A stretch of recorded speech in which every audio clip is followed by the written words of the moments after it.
मंत्र पाठ करेंगे। ओम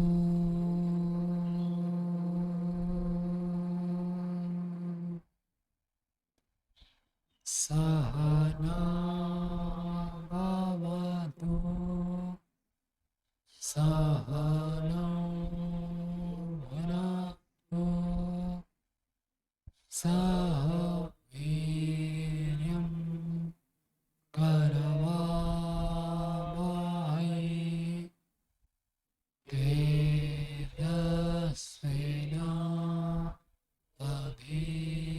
तेजस्विनावधीतमस्तु मा विद्विषावहै। ॐ शान्ति शान्ति शान्ति। न्याय दर्शन की 59वीं कक्षा है। न्याय दर्शन में द्वितीय अध्याय द्वितीय अनेक हम पढ़ रहे हैं। उसमें 12वें सूत्र तक हो गया था। आज हम 13वें सूत्र से पढ़ेंगे। तो द्वितीय अध्याय के द्वितीय अनेक में प्रमाणों की परीक्षा कर रहे थे। तो वो सब पूरा हो गया कि प्रमाण 4 नहीं है 8। फिर 8 को कहा कि 4 के अंतर्भावित है। फिर अभाव की प्रामाणिकता, अर्थापत्ति की प्रामाणिकता, ये सब सिद्ध कर दिए। अब एक नया प्रसंग प्रारंभ कर रहे हैं। शब्द एक सूक्ष्म विषय है, तो इसलिए शब्द के बारे में अलग अलग शास्त्र में अथवा अलग अलग व्यक्ति, अलग अलग आचार्यों के अलग अलग मान्यता है। तो शब्द के बारे में ये चर्चा करेंगे। और शब्द एकदम अदृश्य, अज्ञेय भी नहीं है और अन्य रूप आदि के समान ये स्पष्ट ज्ञेय भी नहीं है। तो ये एक ऐसे तत्व है जो पूरा अज्ञेय भी नहीं है, पूरा ज्ञेय भी नहीं है। जैसे ईश्वर, ब्रह्म, परमात्मा सामान्य व्यक्ति के लिए पूरा अज्ञेय रहते हैं। रूप रस गंध ये स्पष्ट ज्ञेय रहते हैं। शब्द एक बीच का है, न पूरा ज्ञेय कह सकते हैं न पूरा अज्ञेय कह सकते हैं। इसका स्वरूप ऐसा मापतोल होता नहीं है। रूप तो देखकर लंबाई चौड़ाई जान लेते हैं, शब्द का ऐसे नहीं होता। तो इसके विषय में संशय हो सकता है। संशय जहाँ पर होगा वहाँ पर न्याय दर्शन काम करता है। कहाँ काम नहीं करता है न्याय दर्शन? जो पूरा अज्ञात है वहाँ न्याय दर्शन क्या काम करेगा, और जब बिल्कुल अज्ञात है वहाँ में न्याय दर्शन काम नहीं करेगा। जहाँ कुछ ज्ञात है कुछ अज्ञात है वहाँ न्याय दर्शन प्रयोग करके हम सत्य को जान सकते हैं। तो ऐसा विषय है एक शब्द, तो उस विषय में चर्चा कर रहे हैं। 13वें सूत्र की भूमिका है, देखिए, आप्तोपदेशः शब्दः इति प्रमाण भावे। ये सूत्र हम पढ़कर आए। आप्तोपदेश शब्द क्या अर्थ है? आप्तों के द्वारा जो उपदेश दिया जाता है उसको शब्द प्रमाण कहते हैं। इति प्रमाण भावे, इस प्रकार प्रमाण का स्वीकार होने पर विशेषणम ब्रुवता नाना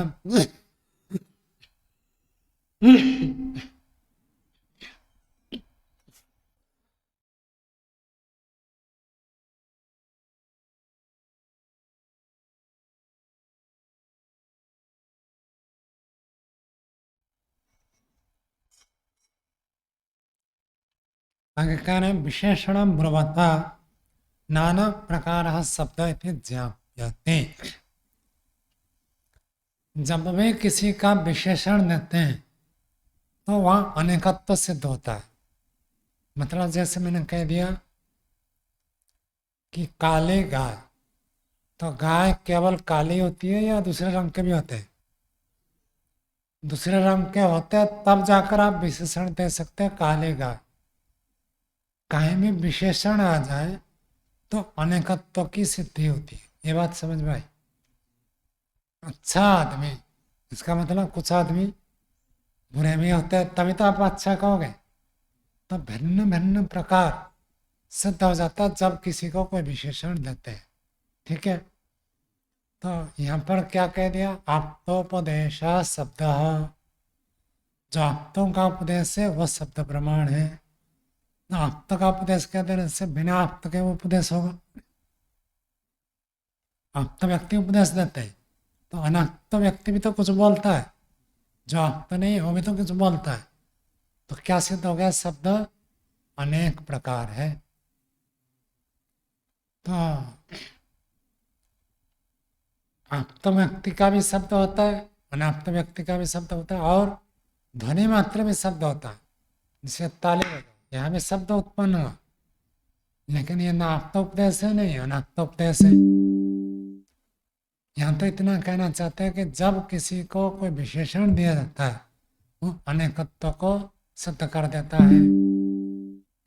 कोई कहता है क्या, जाओ सफेद दूध लेकर आओ, कोई कहता क्यों नहीं कहते? दूध सफेद ही होता है, उसमें अनेकत्व है ही नहीं। दूध में एकत्व है, सफेद गुण ही है। अनेकत्व होता तब आपको कहते कि ऐसा दूध लाओ, ऐसा दूध लाओ। एक ही प्रकार हो तो विशेषण नहीं लगता है, और कहीं विशेषण लगा मतलब वो अनेक प्रकार है। ठीक है, आगे देखिए। विशेषणम ब्रह्मता, विशेषण को कहने वाले आचार्य के द्वारा नाना प्रकार शब्द यदि ज्ञाप्यते। ब्रह्मता आचार्य, जो आचार्य विशेषण लगा रहे इसका मतलब वो क्या ज्ञापित कर रहे हैं? शब्द नाना प्रकार के हैं, अनेक प्रकार है, एक प्रकार नहीं है। तस्मिन् सामान्येन विचारः, तस्मिन्, तस्मिन् का तो उस शब्द के विषय में सामान्येन विचार, सामान्य रूप से विचार करते हैं। सामान्य रूप से मतलब यहाँ ध्वनि मात्र को लेना चाहते हैं, चाहे वह आप्तोपदेश हो चाहे अनाप्तोपदेश हो, अथवा अव्यक्त ध्वनि, पेड़ की डाले टूट जाए तो भी शब्द होता है, कोई लकड़ी काटता है तो भी शब्द उत्पन्न होता है। सब शब्दों को सामान्य रूप से लेकर विचार कर रहे हैं।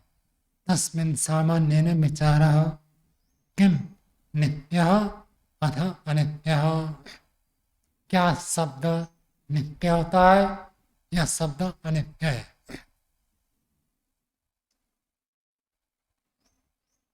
आगे इति विमर्श हेतुत्व, विमर्श हेतु अनुयोगे च विप्रतिपत्तेः संशय। विमर्श हेतु, विमर्श का कारण, विचार कब करते हैं? जब परस्पर मतभेद होता है तब विचार किया जाता है। मतभेद नहीं तो क्या विचार करेंगे? आप भी मानते ईश्वर निराकार, मैं भी मानता ईश्वर निराकार, इस विषय में और क्या विचार करेंगे? एक कहेगा साकार, एक कहेगा निराकार, तब विमर्श चालू होता है। विमर्श, विचार, संशय आरंभ होता है। तो क्यों आप शब्द के बारे में विचार शुरू कर रहे हैं?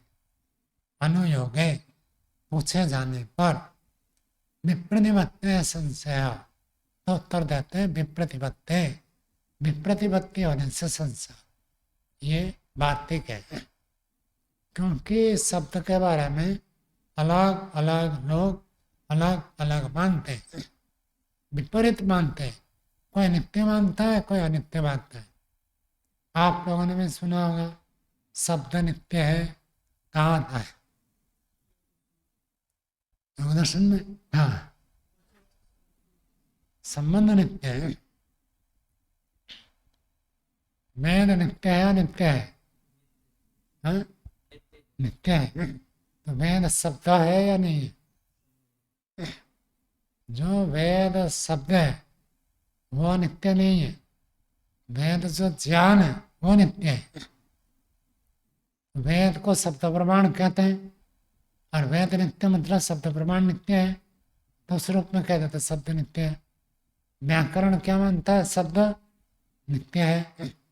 मीमांसा दर्शन में शब्द को नित्य कहते हैं, और न्याय दर्शन के आरंभ से लेकर पहले अध्याय से लेकर 5वें अध्याय तक सब जगह आप पढ़ेंगे शब्द अनित्य है। पहला अध्याय में कहाँ आया? शब्द अनित्य है।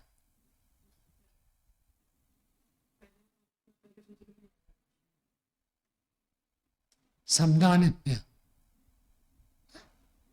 अवयव पंचावयव की सिद्धि की उसमें बताया, और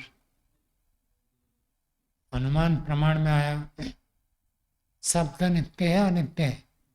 तो ये समझना चाहिए, जहाँ पर आपको कोई कहता है कि व्याकरण में शब्द को नित्य माना गया, मीमांसा में शब्द को नित्य माना गया, तो न्याय में कैसा अनित्य कह रहे? तो इसको समझना है कि व्याकरण में शब्द का अर्थ वहाँ ध्वनि नहीं है, जो स्पीकिंग ध्वनि, इसको वहाँ शब्द नहीं कहते। व्याकरण के शब्द का अर्थ स्फोट, स्फोट को वहाँ नित्य कहते हैं। अर्थात शब्द ज्ञान, शब्द के संबंध में जो मस्तिष्क में स्थित ज्ञान, उसको वह नित्य कहते हैं। गाय शब्द, तो गाय शब्द के बारे में आपके मस्तिष्क में जो ज्ञान है वो नित्य है, ताकि आप गाय सुनेंगे तो गाय सुनकर उस स्फोट के माध्यम से आप समझ जाते हैं कि ये गाय का अर्थ उस चीज को कहता है। जब स्फोट नित्य नहीं होगा तो आप सुनने के बाद भी आपको ज्ञान नहीं होगा। ऐसे व्याकरण का सिद्धांत है। मीमांसा में शब्द का अर्थ होता है शब्द प्रमाण, और शब्द प्रमाण का अर्थ वेद, तो वेद को वो नित्य मानते हैं। हम जैसे कहते हैं ना ईश्वर ने वेद ज्ञान दिया, तो वेद की उत्पत्ति वो मानते ही नहीं। वेद कभी भी उत्पन्न हुआ ऐसे नहीं मानते, वेद हमेशा से ऐसे मानते नित्य। मीमांसा पढ़ेंगे तो उसको समझाएंगे, लंबा विषय है। तो हाँ, वेद शब्द का अर्थ शब्द प्रमाण वेद, उनको नित्य मानते हैं। यहाँ जो शब्द है, यहाँ शब्द का अर्थ ध्वनि, साउंड। साउंड कैसा है, यहाँ साउंड की चर्चा है। यहाँ शब्द का अर्थ स्फोट नहीं है, शब्द का अर्थ वेद नहीं है, शब्द का अर्थ ध्वनि। तो ध्वनि कैसा है उसकी चर्चा करेंगे, समझ में आए? तो नित्य अथवा अनित्य, यदि शब्द नित्य है अथवा अनित्य, विमर्श है तत्व अनुयोगे जब प्रतिपत्ति संशय। क्यों आप इस विचार को शुरू कर रहे हैं? तो कह रहे बहुत प्रकार के विपरीत ज्ञान लोक में सुनाई देता है। क्या क्या विपरीत है?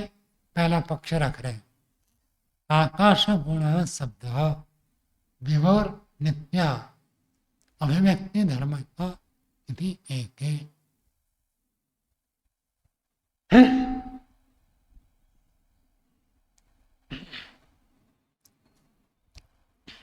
आकाश गुण शब्द, तो कई लोग कहते हैं कि शब्द जो है आकाश का गुण है, और आकाश नित्य है और नित्य है। आकाश नित्य है तो नित्य वस्तु का गुण क्या होगा? नित्य होगा। लेखनी जो है ये अनित्य है, उत्पन्न हुआ नष्ट हो जाएगा, तो लेखनी में जो गुण है ये भी नष्ट हो जाएगा। लेखनी नष्ट हो जाएगा तो लेखनी में जो रूप है वो भी नष्ट हो जाएगा। लेकिन आकाश नित्य है, और आकाश का गुण है शब्द। जब आकाश नित्य है तो आकाश का गुण भी नित्य होगा, ऐसे कुछ लोग मानते हैं। आकाश गुण शब्द विभु और व्यापक है।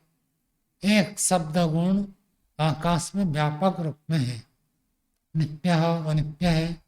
अभिव्यक्ति धर्म का, अभिव्यक्ति धर्म माला। अभिव्यक्ति धर्म मतलब पहले से विद्यमान है, कोई व्यंजक आ जाए, कोई प्रकट करने वाला आ जाए तो प्रकट हो जाता है। जैसे घर में सब सामान पहले से है और अंधेरा था तो कोई सामान हमको दिख नहीं रहा था। जैसे आप घर में आते हैं, लाइट जलाते हैं, टॉर्च जलाते हैं, तो सब वस्तुएं दिख जाती हैं। वस्तु उत्पन्न हुए या वस्तु अभिव्यक्त हुई? अभिव्यक्त हुए। टॉर्च जलाने से, लाइट जलाने से वस्तु की उत्पत्ति नहीं हुई, वस्तु तो पहले से थी, केवल प्रकट हो गई। तो शब्द पहले से आकाश में है। जैसे ही आप कोई संयोग करते हैं तो शब्द प्रकट हो जाता है। ऐसे इति एके, एके मतलब कुछ लोग ऐसे मानते हैं। आगे दूसरा, गंधानि सह वृत्तिर द्रव्येषु सन्निविष्टः गंधानि वद अवस्थितः अभिव्यक्ति धर्म का यदि अपरे। गंधानि सह वृत्ति, गंध का गुण है। जैसे हलवा एक द्रव्य है तो हलवा में गंध गुण है। हलवा को आप नाक के पास लेते हैं, सूंघते हैं तो सुगंधी आती है। उसमें घी डालते हैं, केसर डालते हैं तो बहुत सुगंधी आती है। तो सुगंधी द्रव्य में रूप गुण है, वस्त्र में रूप गुण है, रूप गुण वस्त्र में विद्यमान है। जहाँ जहाँ द्रव्य है वहाँ पर गुण भी है। द्रव्य जहाँ रहता है गुण भी वहीं रहता है। तो हलवा में गंध गुण भी है और उसमें रूप गुण भी है और रस गुण भी है और स्पर्श गुण में है। जैसे हलवा एक द्रव्य है, उसमें रूप भी है, रस भी है, गंध भी है, स्पर्श भी है।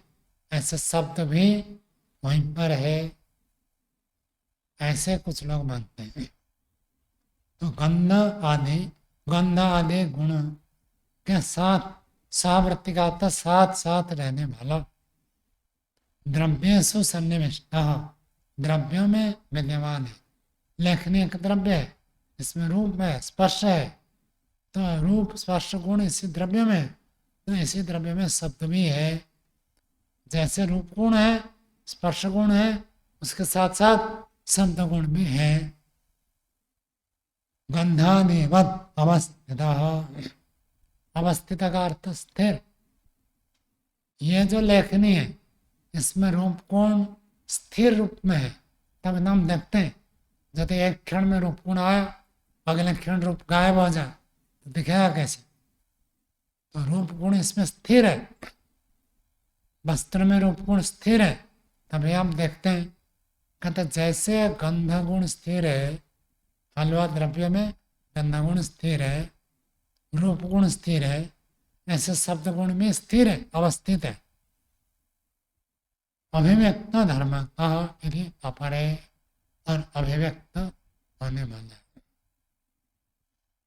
कुछ चीजें ऐसे होती है स्थिर रहती है, लेकिन जैसे घिसते हैं उसका गंध निकल कर आता है। चंदन, चंदन को ऐसे रखेंगे कम सुगंधी आती है, तो घिसेंगे तो अधिक सुगंधी आती है। तो ऐसे कहते हैं कि उसमें स्थिर है। शब्द गुण द्रव्यों में सन्निविष्ट है, युक्त है, शब्द के अंदर जुड़ा हुआ है, लेकिन अभिव्यक्त होता है। कभी अभिव्यक्त होता है, कभी अभिव्यक्त नहीं होता। ऐसे यदि अपरे, दूसरे लोग ऐसे मानते हैं। और तीसरा, आकाश गुण है शब्द। शब्द आकाश का गुण है, लेकिन उत्पत्ति निरोध धर्म का, उत्पत्ति और निरोध धर्म माना है। आकाश का गुण तो है, लेकिन ये लोग मानते हैं उत्पन्न भी होता है, विनाश भी होता है। बुद्धिवत, बुद्धि का अर्थ क्या है अनमोल जी? ज्ञान। तो ज्ञान नित्य है, अनित्य है? वेद ज्ञान नहीं, ज्ञान की चर्चा है। अनित्य है। आपने मेरे को देखा, मेरे चेहरे को देखा, ये ज्ञान हुआ। आप आंख घुमा कर उधर देखने लगे, ये ज्ञान गायब। दूसरा ज्ञान होगा, पीछे देखा तो पीछे का ज्ञान होगा, ये ज्ञान गायब। ये ज्ञान क्या होता है? उत्पन्न होता है, नष्ट हो जाता है, अनित्य है। तो ये लोग ऐसे मानते हैं जैसे ज्ञान उत्पन्न होकर नष्ट हो जाता है, ऐसे ही शब्द भी उत्पन्न होकर नष्ट हो जाता है। वैशेषिक का सिद्धांत है, वही ठीक है। तो आकाश का गुण शब्द होते हुए ये उत्पन्न होता है, निरोध का अर्थ विनाश, विनाश होता है ज्ञान के समान इति अपरे। चौथा पक्ष, महाभूत संख्योवज शब्द। महाभूत, 5 महाभूत हैं, आकाश, वायु, अग्नि, जल, पृथ्वी। इन 5 महाभूत के क्षोभ, क्षोभ का अर्थ हिल जाना। जैसे कहते हैं ना, चित्त में क्षोभ उत्पन्न हुआ, मतलब चित्त चंचल हो गया, स्थिर नहीं रहा, अस्थिर, चंचल, हिल जाना, उसको क्षोभ कहते हैं। और दुख तो क्षोभ से दुख उत्पन्न होता है। तो 5 महाभूत जब आपस में टकराते हैं तो उससे शब्द उत्पन्न होता है, ऐसे कुछ लोग मानते हैं।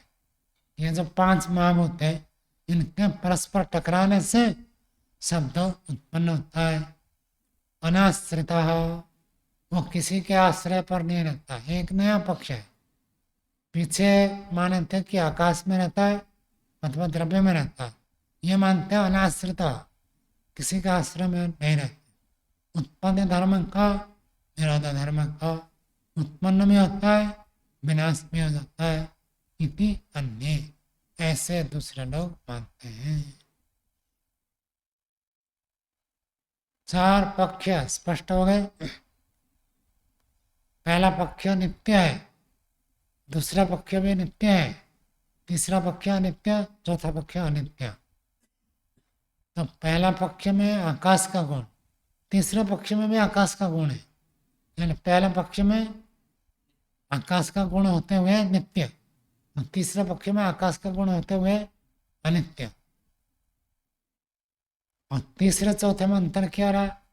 तीसरा भी उत्पत्ति विनाश, चौथा भी उत्पत्ति विनाश, अंतर क्या है?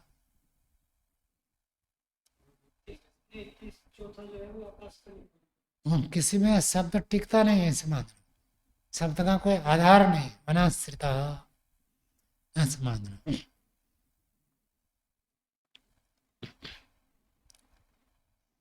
अतः संशय, इसलिए संशय हुआ कि मात्रा तत्व, वास्तव में शब्द कैसा है, ये संशय हुआ। आगे उत्तर दे रहे, अनित्य शब्द यदि उत्तरम, अनित्य शब्द, अनित्य धर्म वाला है शब्द। पहले से पढ़कर आ रहे, पहले अध्याय में जो पंच अवयव की सिद्धि की, तो उसमें भी प्रतिज्ञा क्या थी? अनित्य शब्द, शब्द को अनित्य मानते हैं, ये उत्तर है। कथम? तो न्याय दर्शन है, कहने से तो नहीं चलेगा। जब भी कोई कोई बात रखते हैं तो उसमें क्या बताना पड़ेगा? हेतु, क्यों आप ऐसे मान रहे? शब्द नित्य कहेंगे तो पूछा जाएगा क्यों, और शब्द अनित्य कहेंगे तो पूछा जाएगा क्यों, हेतु बताना पड़ेगा। तो सिद्धांत पक्ष है शब्द अनित्य है, तो क्यों अनित्य है बताएंगे। सूत्र बोलिए, आदिमत्वात्, ऐन्द्रियकत्वात्, कृतकवत्, उपचाराच्च।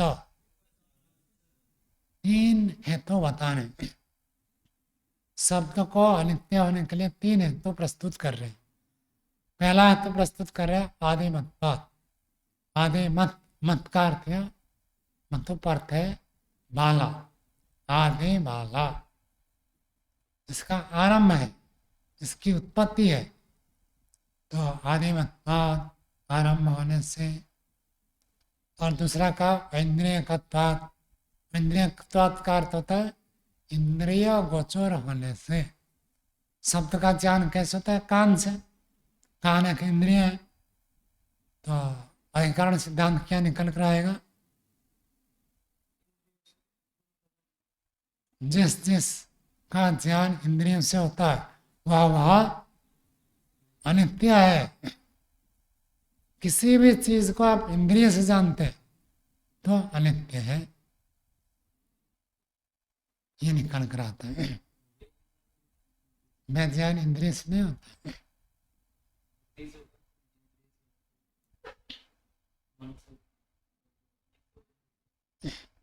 नहीं, मैथ का ध्वनि कह रहे या मैथ का ज्ञान?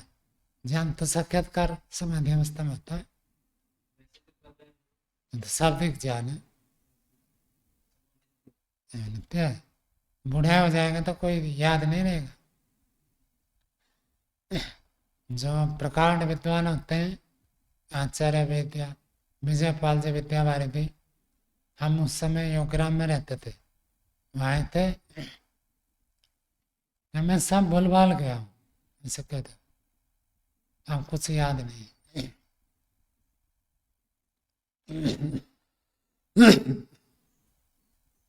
तो इंद्रिय का उत्पाद, जिसको भी इंद्रियों से जानते हैं वो सब अनित्य होते हैं। और तीसरा उदाहरण, तीसरा हेतु प्रस्तुत कर रहे हैं, कृतकवत उपचारात च। कृतक, कृत का अर्थ क्या होता है? किया गया, उत्पन्न हुआ। तो शब्द का उपचार, उपचार का मतलब व्यवहार। शब्द का व्यवहार ऐसे होता है जैसे किसी उत्पन्न हुए पदार्थों का व्यवहार होता है। उत्पन्न वाले पदार्थों का जैसे व्यवहार होता है ऐसे ही शब्द का भी व्यवहार होता है। तो इसलिए शब्द अनित्य है। तीन हेतु प्रस्तुत किया, आदिमत्वात्, ऐन्द्रियकत्वात्, कृतकवत् उपचारात् च। शब्द अनित्य, शब्द अनित्य है। भाष्य देखिए, आदि ही बराबर योनि ही बराबर कारणम। आदि शब्द का अर्थ होता है योनि, बराबर कारण। कारण को कहते हैं आदि। आदियते अस्मात् इति आदि। आदियते अस्मात्, इससे इस यह वस्तु उत्पन्न होता है, दिया जाता है, प्राप्त किया जाता है, इसलिए उसको आदि। रोटी हो गया कार्य और आटा हो गया कारण। कारण को यह आदि कह रहे। कारणवत् अनित्यम दृष्टम, और जो कारण वाला होता है वो अनित्य देखा जाता है। स्वामी सत्यव्रत जी शिविर में प्राय पूछा करते थे, बताओ अनादि तत्व कितने हैं? अनादि तत्व तीन है। कौन से? ईश्वर, जीव, प्रकृति, ये प्रसिद्ध से बोलते थे। फिर अगला प्रश्न पूछते थे, ये अनादि क्यों है?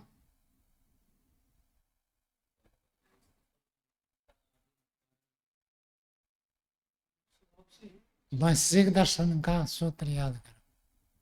नित्य अनित्य की परिभाषा बताए। नित्य किसको कहता है? सत अकारणवत् नित्यम। सत का अर्थ जिसका अस्तित्व है और उसका कोई कारण नहीं है तो नित्य होता है। तो ईश्वर, जीव, प्रकृति, इनका कोई कारण नहीं, इसलिए नित्य है। और जिसका कोई कारण होता है वह अनित्य होता है। मकान का कारण है, मकान अनित्य है। शरीर का कारण है तो शरीर अनित्य है। जिसका कोई कारण नहीं है वो नित्य होता है। इस बात को कह रहे, कारणवत् अनित्यम दृष्टम। जो कारण वाला होता है वो अनित्य देखा जाता है। आगे, संयोगो विभागश्च शब्दः कारणवत्वात् अनित्यः इति। संयोग विभाग च, संयोग और विभाग से जन्म होता है शब्द। शब्द कैसे होता है? संयोग हो, जैसे हमने यहाँ संयोग किया तो शब्द उत्पन्न हुआ। कपड़े को फाड़ते हैं, कागज को फाड़ते हैं, पेड़ की डाली टूट जाती है तो शब्द उत्पन्न होता है। शब्द तीन से उत्पन्न होता है, संयोग से, विभाग से और शब्द से। आपने घंटी बजाई और घंटी बजने के बाद घंटी की जो आवाज है वो प्रतिफलित होकर दोबारा गूंज उत्पन्न हो जाती। कैसे उत्पन्न हुए? शब्द से शब्द उत्पन्न हो गए, एक शब्द से दूसरा शब्द उत्पन्न हुआ।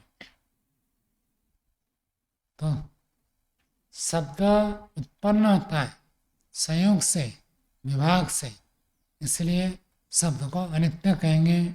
जिसका कोई कारण होता है वो अनित्य होता है। संयोग विभाग से जात होने वाला शब्द कारण वाला होने से अनित्य इति। यहाँ तक बात हो गई। आगे उठा रहे का पुनर्यम अर्थदेशना कारणवत्वात् इति। का पुनर्यम, यम अर्थ यह, अर्थदेशना अर्थ के कथन से, जो आपने कारणवत्वात् कह दिया, ये किस कारण वाला उपदेश आप कर रहे हैं?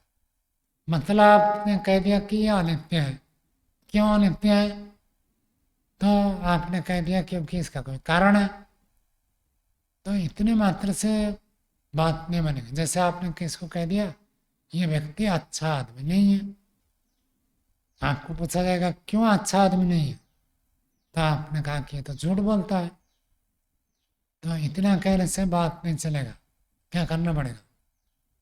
ये झूठ बोल रहा है, इसको पहले सिद्ध करो। तो आपने कह दिया ना झूठ बोलता है, वास्तव में ये झूठ बोलता है या नहीं है, ये भी तो सिद्ध करना पड़ेगा ना। झूठ बोलने का आधार पर आपने क्या कहा था कि अच्छा आदमी नहीं है, पहले ये बात तो सिद्ध करना पड़ेगा ना कि झूठ बोलता है। तो सिद्धांत ने कह दिया इसका कारण है इसलिए अनित्य है। तो कहता है ये कारण से उत्पन्न होता है, पहले ये बात तो सिद्ध करो। ये तो आपने खाली कह दिया, आपका एक कथन हो गया। आगे देखते हैं किम पुनर्यम अर्थदेशना। अर्थदेश का मतलब कथन, पदार्थ का कथन। कारणवत्वात्, ये जो कथन किया ये कथन कैसा है? तो कहते हैं उत्पत्ति धर्मगत्वात् अनित्य शब्द यदि। आपने जो कहा कि उत्पत्ति धर्म वाला होने से शब्द अनित्य है, ये जो कथन किया, और अनित्य का अर्थ होता भूत्वा न भवति। भूत्वा न भवति, पहले होकर के बाद में जो नहीं रहता है उसको कहते हैं अनित्य। उसी को विनाश कहते हैं। जो पहले अपने अस्तित्व में है और बाद में अपना अस्तित्व नहीं रखता उसको कहेंगे अनित्य। ये लेखनी अभी है तो इसका अस्तित्व है भूत्वा, अपने अस्तित्व में होकर के बाद में नहीं रहता। 100 साल बाद ये मिलेगा क्या? नहीं मिलेगा। अभी तो है, बाद में नहीं मिलेगा। जो होकर के नहीं होता उसको अनित्य कहते हैं। और विनाश धर्म कहा, ये विनाश धर्म वाला इति संशयकम एतत्, ये बात संशय में है, संशय कोटि में है। कौन कह रहा? पूर्व पक्षी कह रहा है कि आप जो कह रहे हैं कि शब्द उत्पन्न हुआ इसलिए वो अनित्य है, तो ये बात तो अभी संशय में है कि वास्तव में शब्द उत्पन्न होता है, उत्पन्न होगा तो अनित्य, ये तो पक्का है। जो जो वस्तु उत्पन्न होता है वह अनित्य होता है, ये निश्चित है। इसको तो पूर्व पक्षी स्वीकार करता है। लेकिन पहले ये तो बताओ कि शब्द उत्पन्न हुआ क्या, ये सिद्ध करो। ये तो आपने पहले कथन किया शब्द उत्पन्न होता है, तो उसको बताए मैं। किम उत्पत्ति कारणम संयोग विभागौ शब्दस्य आवश्यक अभिव्यक्ति कारणम यदि अथ आह। क्या संयोग विभाग शब्द के उत्पत्ति का कारण है अथवा आंशिक अथवा अभिव्यक्त कारणम। संयोग विभाग शब्द को अभिव्यक्त करने में कारण है। जैसे प्रकाश उत्पत्ति का भी कारण बनता है, अभिव्यक्ति का भी कारण बनता है। पीछे आया था घड़ा उत्पन्न होता है, आदित्य के प्रकाश में घड़ा उत्पन्न होता है, तो आदित्य प्रकाश उसका क्या है, उत्पत्ति में कारण है। प्रमाण में आया था, प्रमाण प्रमेय प्रसंग में, प्रमाण पहले प्रमेय बाद में। सूर्य के प्रकाश से दिन में कुम्हार घड़ा बनाता है, तो घड़े की उत्पत्ति में प्रकाश कारण बन, उत्पत्ति कारण, लेकिन घड़ा बनकर तैयार है, अंधेरे में दिखने ना, आपने टॉर्च जलाए, अब घड़ा दिख गया।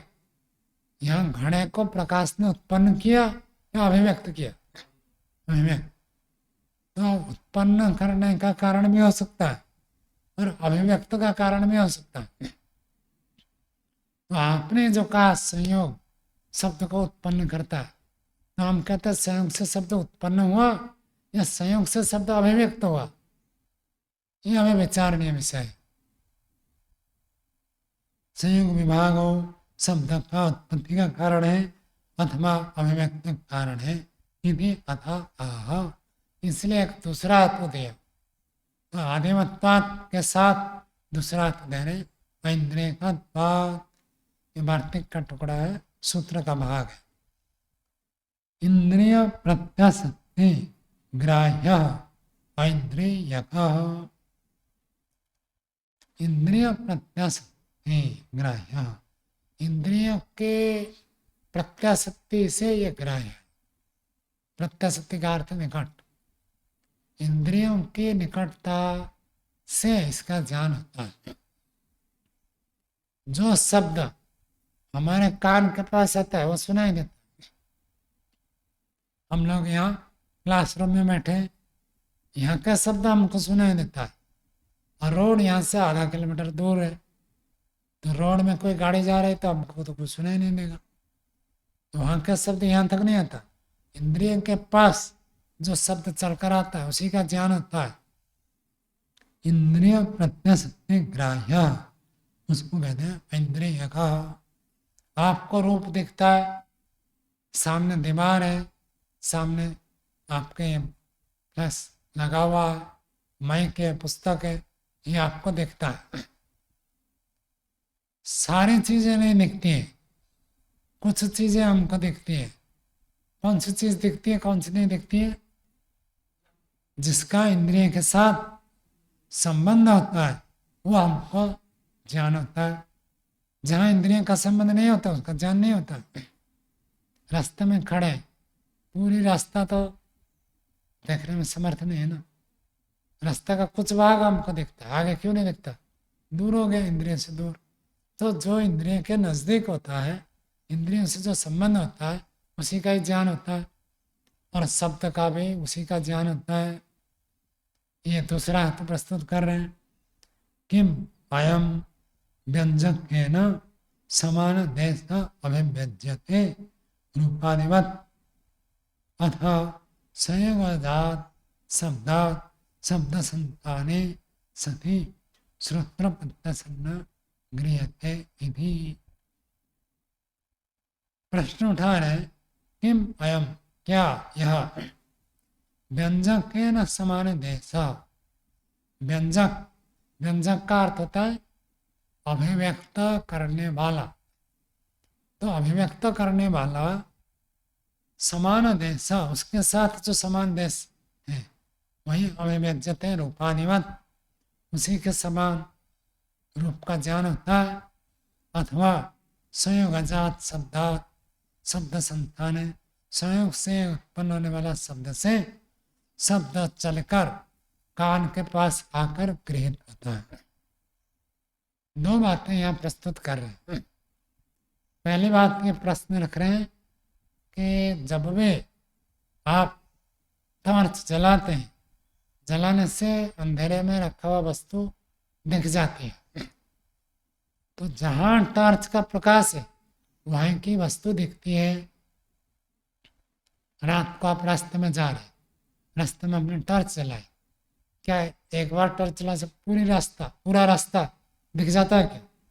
जहां पर टॉर्च का लाइट पड़ रहा है तो उतना ही तो दिखता है, सारा नहीं दिखता।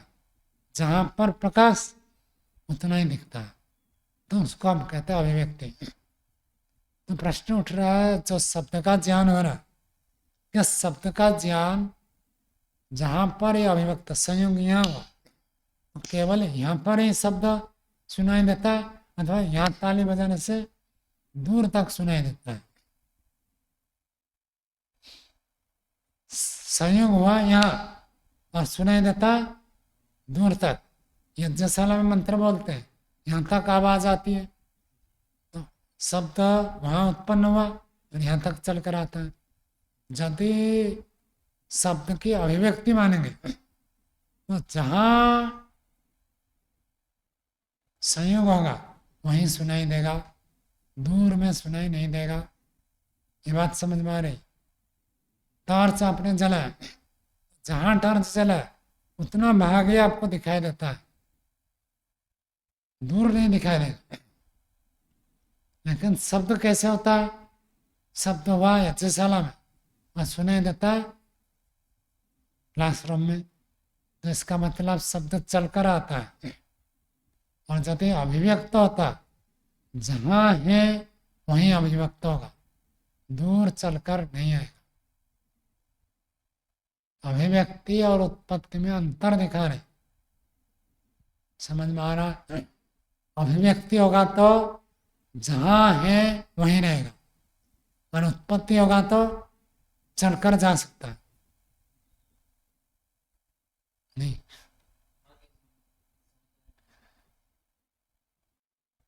पंक्ति देखना, देखो, किम अयम वह व्यंजक, जो व्यंजक मतलब अभिव्यक्त करने वाला, अभिव्यक्त करने वाला का समान देश, जहां व्यंजक है उसी स्थान, समान देश वही स्थान, उसी स्थान में शब्द अभिव्यक्त होता है रूप का समान। अथा अथ का अर्थ अथवा संयोग अजात शब्दात, संयोग से उत्पन्न होने वाला शब्द से दूसरा शब्द उत्पन्न हुआ, दूसरे से तीसरा, तीसरे से चौथा, ऐसे शब्द से शब्द उत्पन्न होकर कान तक आया और कान तक पहुंच गया। यदि अभिव्यक्त मानेंगे तो जहां संयोग केवल वही शब्द होगा। यदि उत्पत्ति मानेंगे तो शब्द उत्पन्न होगा वहां, यहाँ तक चलकर आएगा। अभिव्यक्त मानेंगे तो पहले भी वही था, बाद में भी वही रहेगा, वही अभिव्यक्त होगा, यहाँ नहीं आ सकता।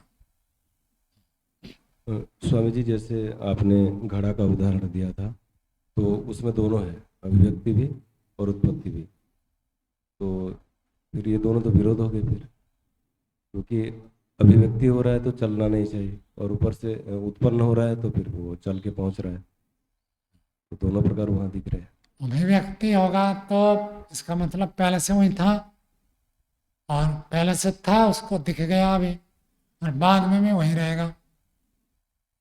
और यदि उत्पत्ति मानेंगे पहले था नहीं, पहले नहीं था, अब उत्पन्न हुआ तो आगे चल सकता हो, ये कह रहे हैं। इसमें तो घड़े में जो है दोनों धर्म दिखा दिए ना, अभिव्यक्ति भी और उत्पत्ति भी। अच्छा, घड़े का उदाहरण जी। घड़े की जहाँ उत्पत्ति होती है, प्रकाश के अंदर घड़े की उत्पत्ति हुई, प्रकाश उसमें प्रमाण बनता है, घड़ा उसमें प्रमेय बनता है। उत्पन्न हो गया तो उत्पन्न हो गया तो उसको फिर पहले घड़ा नहीं था, नया घड़ा बन गया।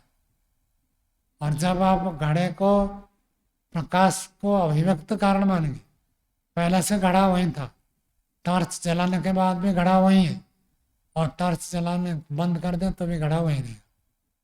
उत्पत्ति मानेंगे तो घड़ा पहले नहीं था, अब घड़ा उत्पन्न हुआ, फिर उसका स्थानांतर होगा। पर इसमें तो एक ही चीज में दोनों दिखाई दे रहा है।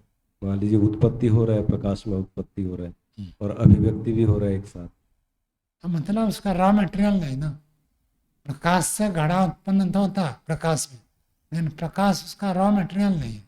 रॉ मटेरियल तो मिट्टी है, उपादान कारण नहीं है प्रकाश, वो तो निमित्त कारण है बस।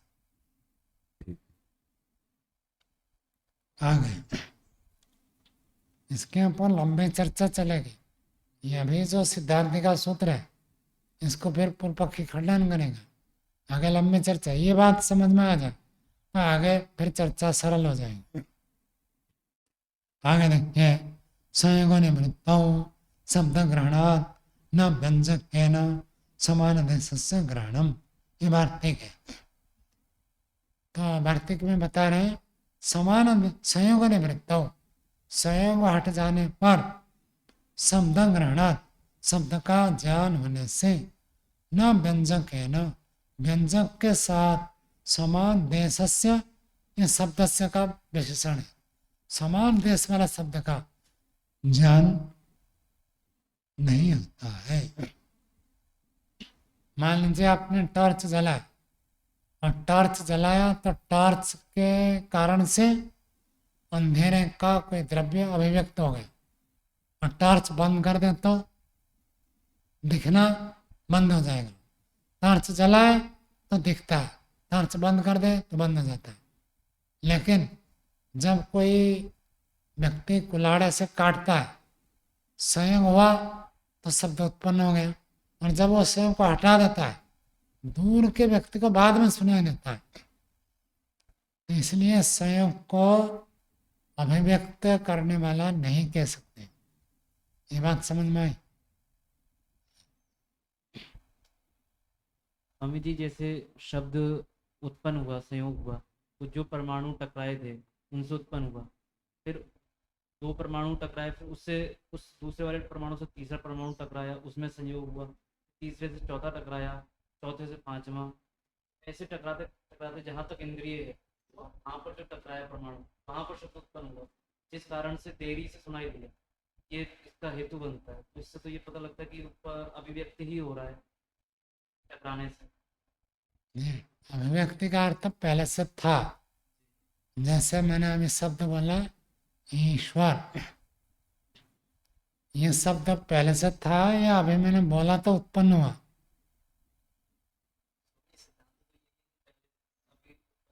उत्पन्न बात कह रहे। यदि यदि संयोग को अभिव्यक्ति का कारण मानेंगे तो जैसे कंठ का संयोग हुआ तो उसी समय ही शब्द रहेगा, बाद में तो नहीं रहेगा। संयोग खत्म हो जाए तो खत्म हो जाए। टॉर्च का संयोग हुआ तो रूप का अभिव्यक्त हुआ, तो टॉर्च को बंद कर देते हैं, रूप दिखना बंद हो जाता है। यदि ऐसे ही संयोग से शब्द की अभिव्यक्ति मानेंगे तो संयोग तो मैंने हटा दिया तो दूर के व्यक्ति को बाद में सुनाई देता है, ये नहीं होना चाहिए।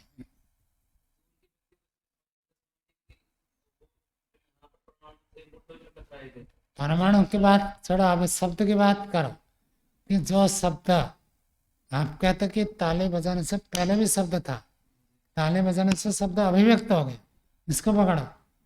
आप इस बात को पकड़ रहे हो, कह रहे हो ताली बजाने से शब्द पहले था, दिख गया, सुनना ही दे दिया, या ताली बजाने से नया शब्द पैदा हुआ?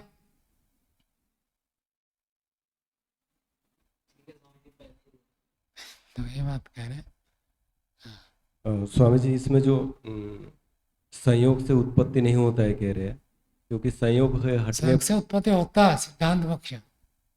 संयोग से अभिव्यक्त नहीं होता, ये कह रहे। यदि संयोग से अभिव्यक्त होता तो संयोग हटने के बाद सुनाई नहीं देना चाहिए। और प्रकाश का जो है प्रकाश में वहाँ अभिव्यक्त होता है, संयोग होने से अभिव्यक्त होता है वहाँ प्रकाश। टॉर्च लाइट का संयोग हुआ तो अभिव्यक्त हो गया, टॉर्च बंद करते ही दिखना बंद हो जाता है, वहाँ तो अभिव्यक्ति है। परंतु जैसे अगर हम प्रकाश को लेते हैं तो एक प्रकाश की भी एक गति होती है, और प्रकाश यहाँ से तुरंत हम, अगर हमें तो पता नहीं चलता है, लेकिन जो विज्ञान के आधार पर देखेंगे तो वहाँ पे उसकी भी लाइट स्पीड होता है, तो उस अनुसार वो पहुँचती है बाद में, और बंद कर देंगे तो थोड़ी देर बाद तो लाइट वहाँ से जाती है, बहुत ज़्यादा प्रकाश हो आदि तो। तो उसकी स्पीड ज़्यादा होती है, लेकिन वहाँ भी तो कहीं ना कहीं ऑन करने से ऑफ करने से स्विच को थोड़ी देर बाद ही हो रहा है वहाँ भी। नहीं, अभिव्यक्ता तो इसी का कह रहे हैं कि जब तक प्रकाश है तब तक दिखता है। आपने 5 सेकंड तक टॉर्च जलाए तो आपको 5 सेकंड दिखता है। तो उसमें थोड़ा सा अंतर है, वो तो पूरा नहीं वो है, सूक्ष्मता से तो अंतर तो है। लेकिन टॉर्च लाइट नहीं है तो दिखेगा क्या? इतनी बात कहना चाहते हैं। लाइट है तो दिखता है, वो आगे पीछे का अलग बात है। जब तक लाइट है तब तक दिखता है, लाइट बंद कर दिया तो नहीं दिखता। लेकिन यहाँ उल्टा हो रहा है। संयोग में भी तो ऐसे ही है। संयोग में जब उत्पन्न होता है तो उसी समय अभिव्यक्त भी हो जाता है। अभिव्यक्त होने के बाद कुछ समय बाद वो हमें सुनाई देता है, हमारे पास पहुंचता है, या फिर थोड़ी देर बाद तो बंद जब हो जाता है। संयोग है उसके बाद संयोग हटा दे तो नहीं दिखना चाहिए। वहां तक लाइट बंद हो गई ना, चाहे आप बाद में हुआ पहले हुआ, लाइट जैसे ही बंद होता है तो वस्तु नहीं दिखती।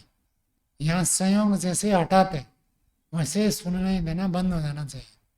लेकिन संयोग हटाने के बाद दूर के व्यक्ति को सुनाई देता है।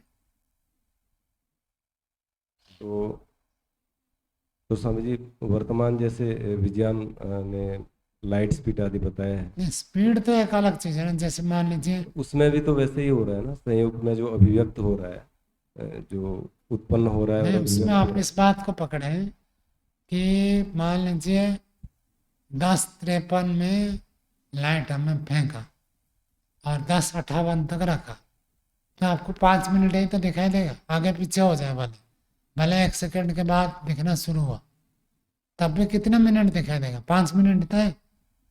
जी। लेकिन यहाँ जो सुनाई दे रहा, संयोग किया और संयोग हटा दिया, संयोग तो हुआ 1 सेकंड और सुनाई देता है दूर के व्यक्ति को 10 सेकंड के बाद सुनाई दिया। तो यहीं से कैसे हटाने के बाद कैसे दिया? वहाँ लाइट हट गया और नहीं दिखाई देता है।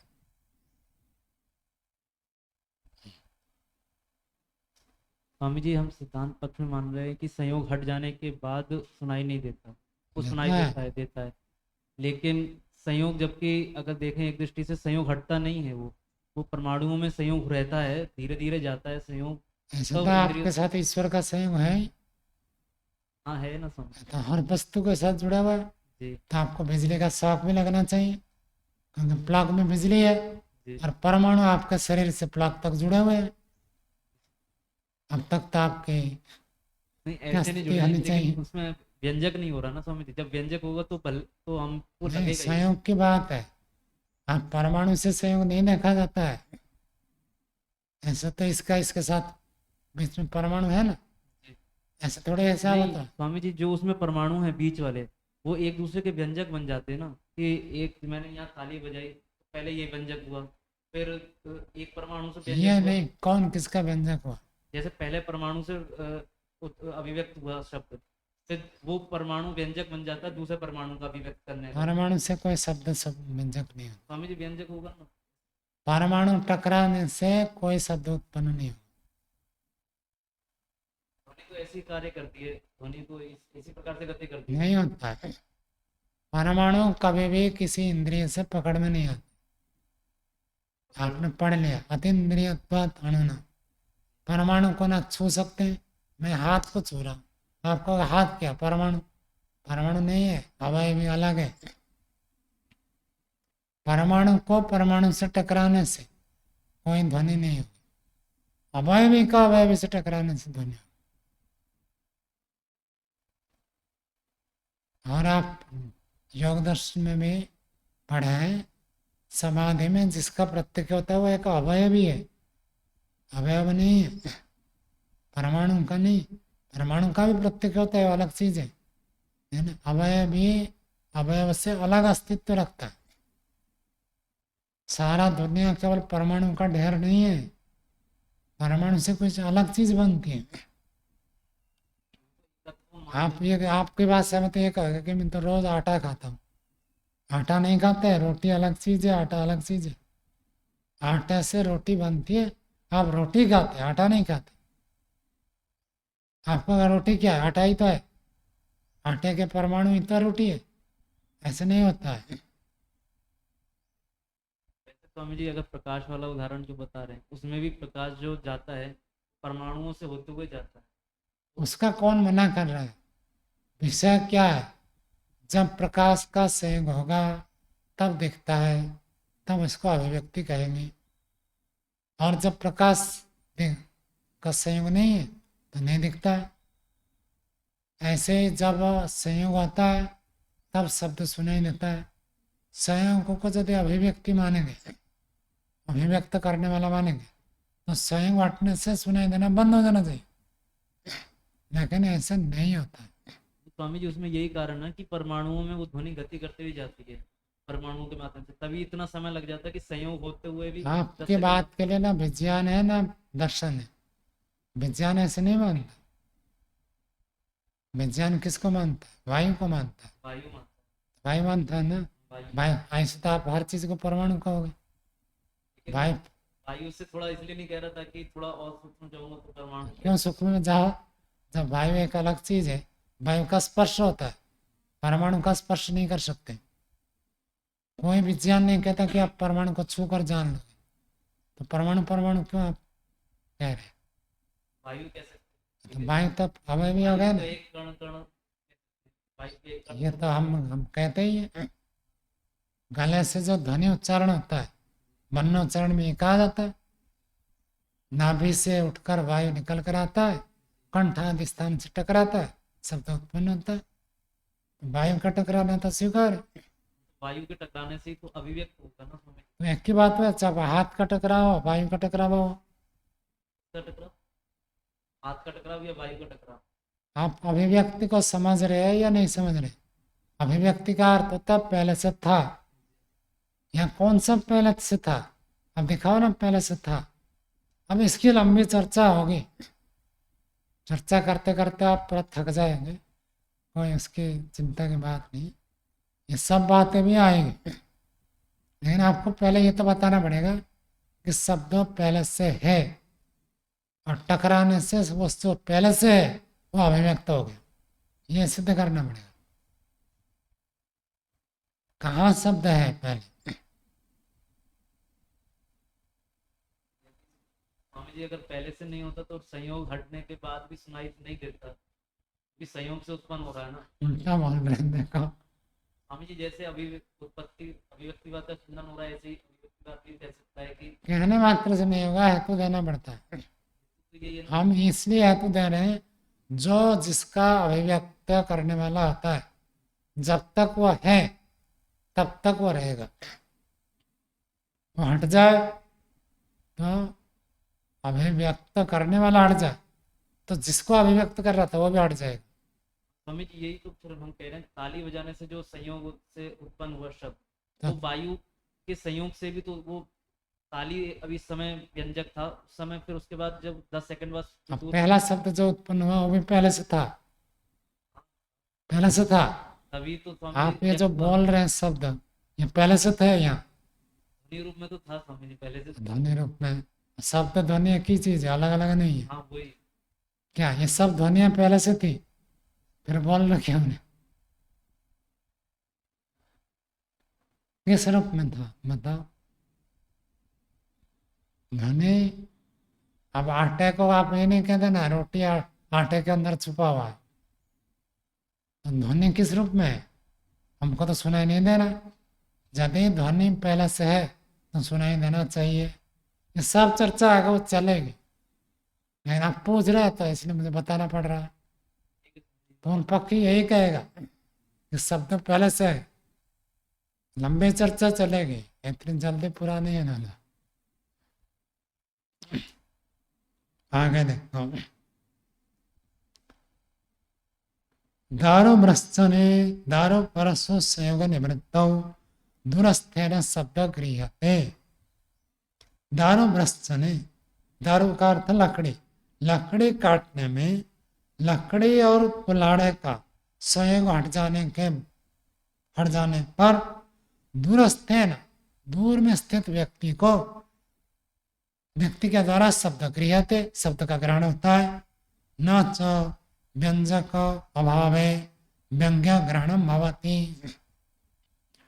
व्यंजक के अभाव होने पर व्यंग्य कभी भी ग्रहण नहीं होता है। यदि एक दूसरे का प्रकाशक है, प्रकाशक हट जाए तो फिर प्रकाश कहाँ से आएगा?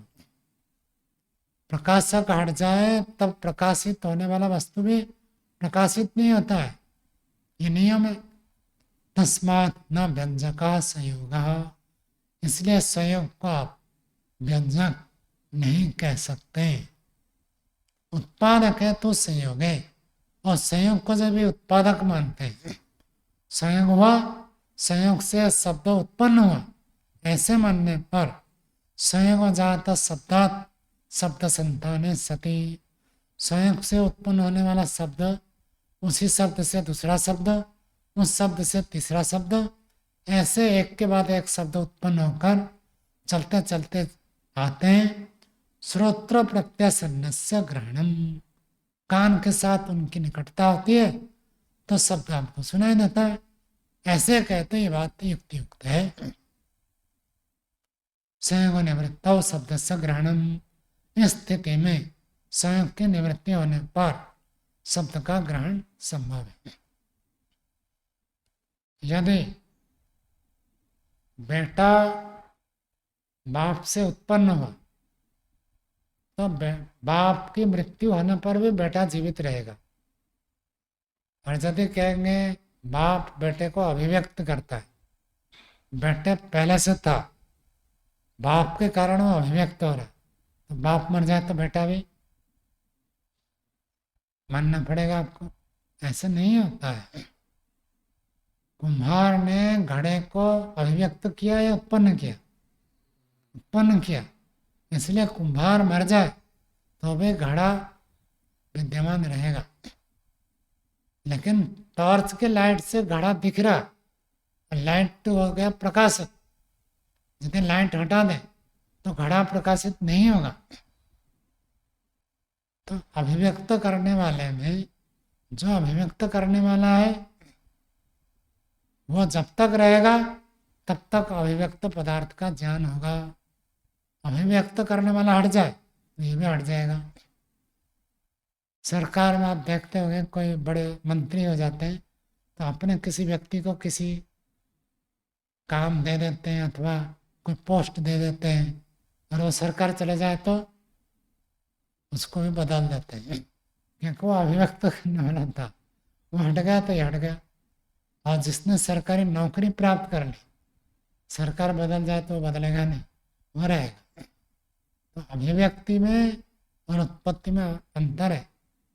अपने योग्यता में व्यक्ति उसको उत्पन्न किया, उस पद को प्राप्त किया तो वो रहेगा, और किसी के कारण से वो प्रकाशित हो रहा है। तो मान लीजिए किसी ने अपने आदमी को रख लिया, ड्राइवर के रूप में रख दिया, अब उसके गाड़ी जाएगी तो ये इसके ड्राइवरपन में जाएगा, क्योंकि वो उसके द्वारा अभिव्यक्त हो रहा है। और एक व्यक्ति ने अपनी योग्यता में सरकारी ड्राइवर बन गया, वो हटेगा नहीं। और तो उत्पत्ति और अभिव्यक्ति में ये अंतर है। अभिव्यक्ति मानेंगे अभिव्यक्त करने वाला हट जाए तो अभिव्यक्त पदार्थ भी हट जाएगा, अभिव्यक्ति बंद हो जाएगी। यदि उत्पत्ति मानेंगे तो जो उत्पादक है वो नष्ट हो जाए तो भी उत्पन्न पदार्थ तो बाद में भी रहेगा। आगे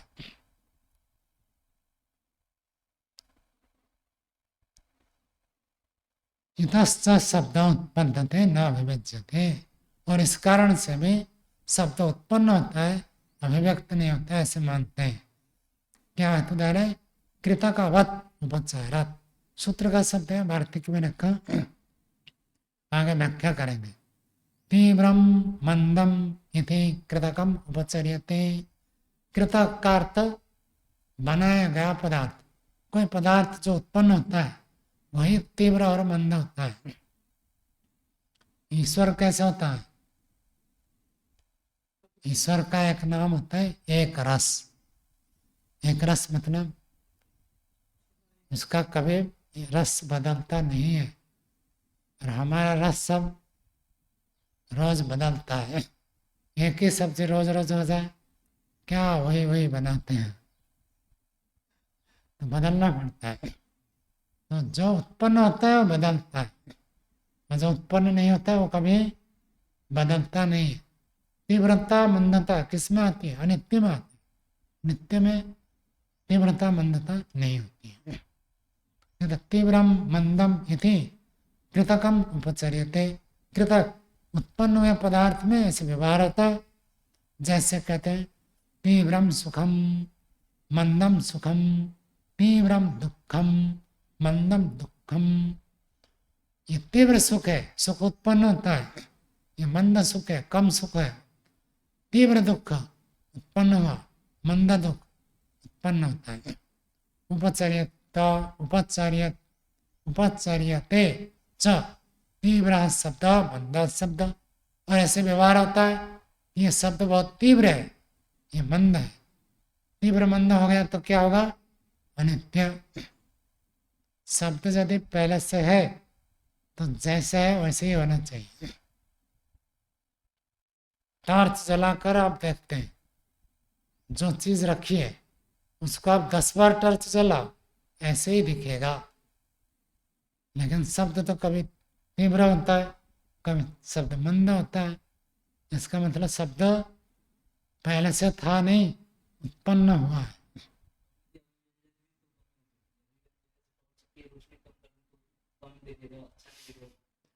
बादशाह जी को ये पता था, आप ऐसे पूछे नहीं, इसने आगे लिख रखा है, उसको हम कल पढ़ेंगे। आज समय हो गया, आप जितना सोचेंगे उससे ज्यादा सोच रखे हैं, तो कल उसका उत्तर मिलेगा। चलो, ओम शांति शांति शांति। सर्वेभ्यो